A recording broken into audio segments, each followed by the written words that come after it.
Hello everybody, it's Brandon McGee again at the McGee Law Firm here in the Dallas-Fort Worth area of Texas. And I want to talk to you today about two documents that often are confused in the minds of a lot of people in the public, I've found. And I can see why. I can see why they're confusing.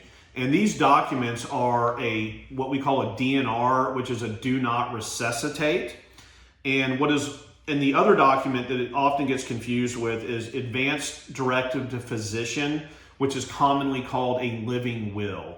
Now let's start with the DNR. What is a DNR, do not resuscitate?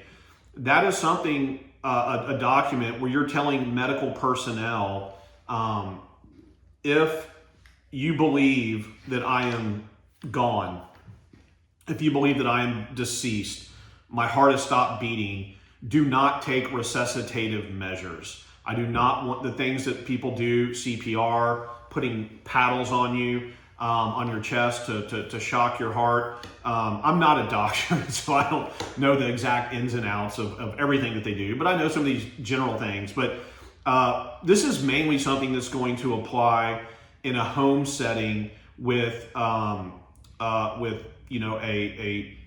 emergency medical unit that's like a MedStar group that's there to handle the medical emergency. So this document is often maybe not going to be used so much in a hospital, although it could be technically. But what most people do if they have a DNR, number one, let's talk about who gets a DNR. Usually it is a senior who is very advanced in age, or it could be anybody, regardless of age, who maybe has been through a lot of medical trauma, terminal type illnesses, and and whether it's because of an advanced age or dealing with a lot of illness, the person just feels like, if I'm out, that's okay. Just let me pass. Okay, don't try and revive me and bring me back. So DNRs are not used by a lot of people, right? And you can see why. A lot of us, depending on our age and our health status, we probably want to be revived if there's a chance of that. So. But a DNR is typically going to be put on the refrigerator with a magnet. The medical personnel are trained, the EMTs, I just now remembered that term, that's scary. The EMTs are trained to when they go into a home, to check the refrigerator to see if there's a do not resuscitate. So you can imagine there's a lot of, people don't walk around in public with legal documents on them. This is just not reality. So if you're out somewhere, if you're at somebody else's home, if you're out somewhere in public, if you're in a bad car wreck, the do not resuscitate may very well not be available. But so it's more for the home setting.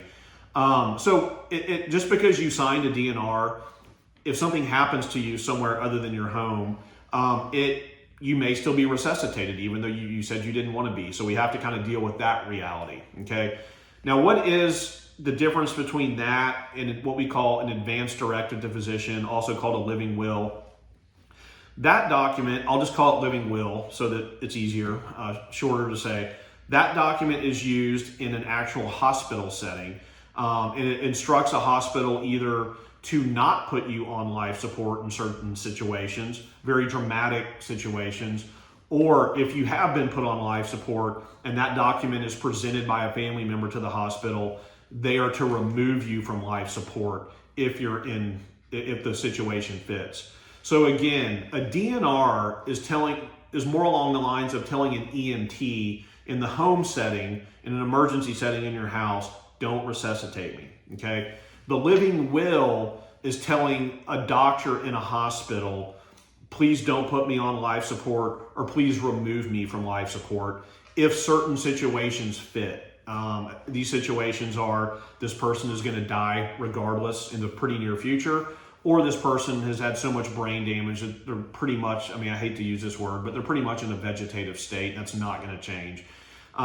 So I have a lot of clients who have signed living wills regardless of age, and I have a very few number of clients who have actually wanted to execute a DNR to sign a do not resuscitate, simply because a lot of people would want to be resuscitated.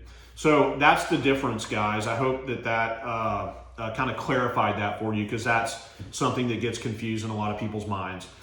Thank you guys for listening. If you'd like to have a consultation, we always offer complimentary consultations. We're here in the DFW area, but we can represent any individual or family in the state of Texas with their estate planning needs. And if you're from out of the area, we can certainly do a Zoom or a phone call. Thanks so much, guys.